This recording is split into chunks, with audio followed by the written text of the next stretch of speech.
नमो भगवते वासुदेवाय।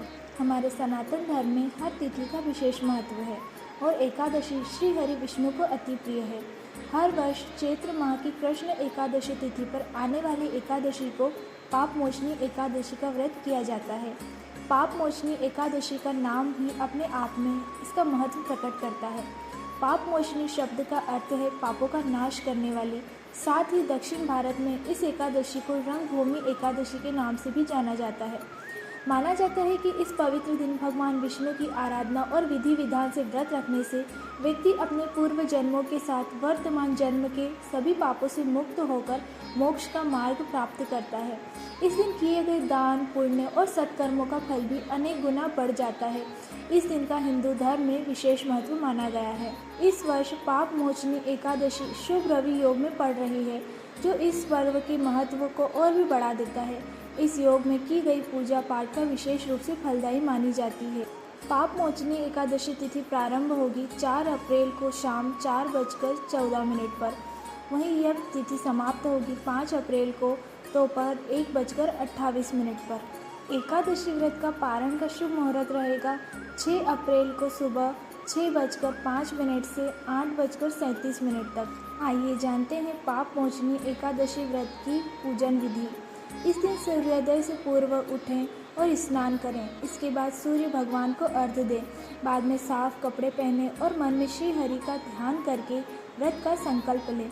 इसके बाद पूजा स्थल पर एक पाटे पर साफ कपड़ा बिछाएं और उस पर भगवान श्री हरि विष्णु और माता लक्ष्मी की फोटो या मूर्ति स्थापित करें।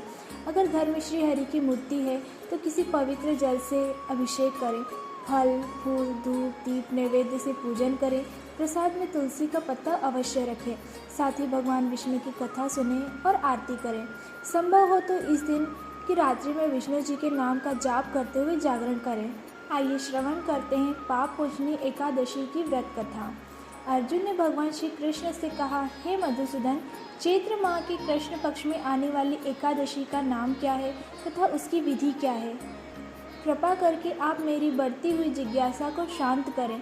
भगवान श्री कृष्ण ने कहा, हे अर्जुन, चैत्र मास की कृष्ण पक्ष की एकादशी को पाप मोचनी एकादशी के नाम से जाना जाता है।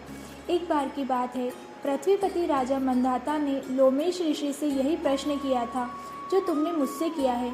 अतः जो कुछ भी ऋषि लोमेश ने राजा मंदाता को बतलाया वही मैं तुमसे कह रहा हूँ।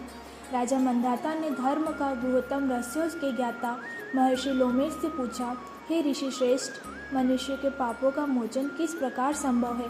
कृपा कर कोई ऐसा सरल उपाय बताएं जिससे सभी को सहज ही पापों से छुटकारा मिल जाए। महर्षि लोमेश ने कहा, हे नृपति, चैत्र मास की कृष्ण पक्ष की एकादशी का नाम पाप मोचनी एकादशी है।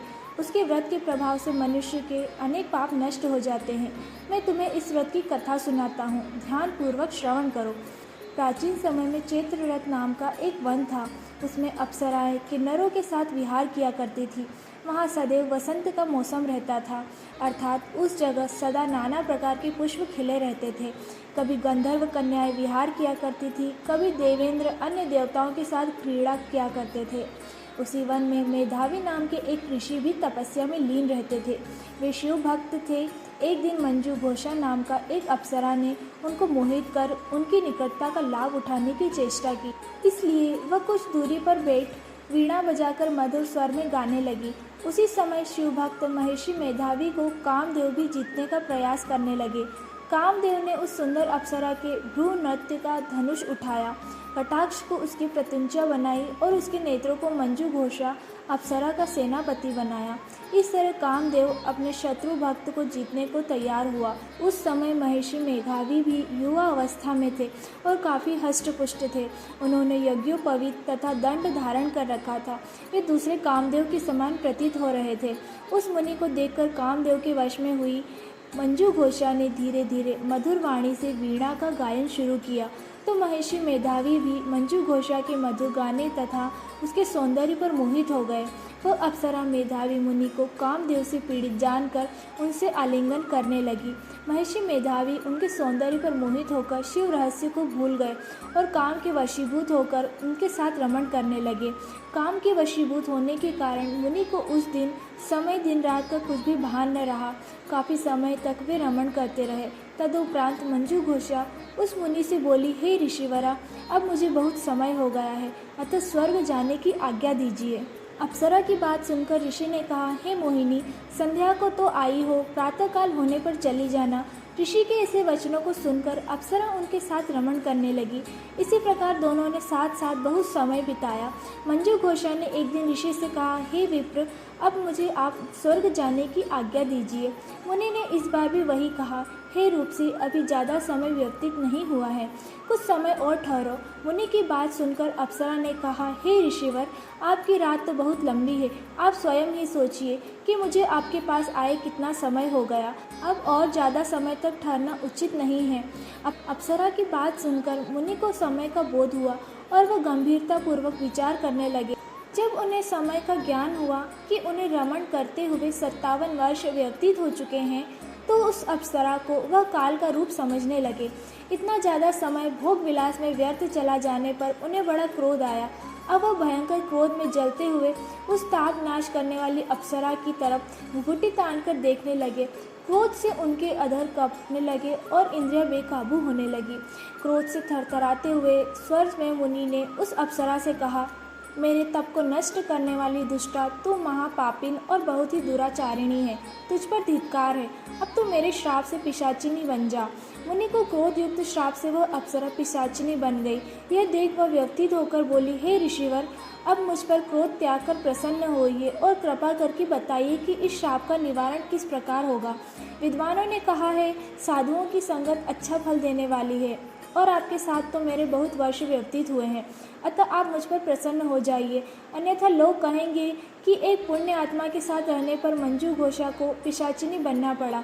मंजू घोषा की बात सुनकर मुनि को अपने क्रोध पर अत्यंत ग्लानिता हुई और अपनी अपकीर्ति का भय करते हुए उन्होंने उस पिशाचिनी बनी मंजू घोषा से मुनि ने कहा, तूने मेरा बड़ा बुरा किया है, किंतु फिर भी मैं तुझे इस श्राप से मुक्ति का उपाय बतलाता हूँ। चैत्र मास के कृष्ण पक्ष की जो एकादशी है, उसका नाम पाप मोचनी एकादशी है। उस एकादशी का उपवास करने से तेरी पिशाचिनी की देह से मुक्ति हो जाएगी। ऐसा कहकर मुनि ने उसको व्रत का सब विधान समझा दिया। फिर अपने पापों का प्रायश्चित करने के लिए वे पिता च्यवन ऋषि के पास गए।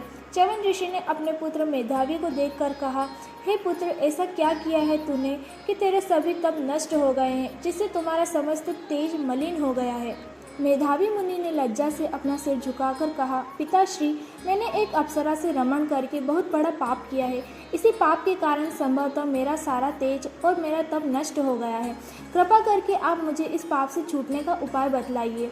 तब ऋषि ने कहा, हे पुत्र, तुम चैत्र माह की कृष्ण पक्ष की पाप मोचनी एकादशी का विधि तथा भक्ति पूर्वक उपवास करो, इससे तुम्हारे सभी पाप नष्ट हो जाएंगे। अपने पिता च्यवन ऋषि के वचनों को सुनकर मेधावी ऋषि ने पाप मोचनी एकादशी का विधि पूर्वक व्रत किया। उसके प्रभाव से उनके सभी पाप नष्ट हो गए। मंजू घोषा अप्सरा भी पाप मोचनी एकादशी का उपवास करने से पिशाचिनी की देह से छूट गई और पुनः अपना सुंदर रूप धारण कर स्वर्ग लोक चली गई। लोमेश मुनि ने कहा, हे राजन, इस पाप मोचनी एकादशी के प्रभाव से समस्त पाप नष्ट हो जाते हैं। इस एकादशी की कथा के श्रवण व पठन से 1000 गोदान करने का फल प्राप्त होता है। इस उपवास के करने से ब्रह्म हत्या करने वाले, स्वर्ण चुराने वाले, मद्यपान करने वाले, अगम्य करने वाले आदि भयंकर पाप भी नष्ट हो जाते हैं और अंत में स्वर्ग लोक की प्राप्ति होती है। जय श्री हरि विष्णु।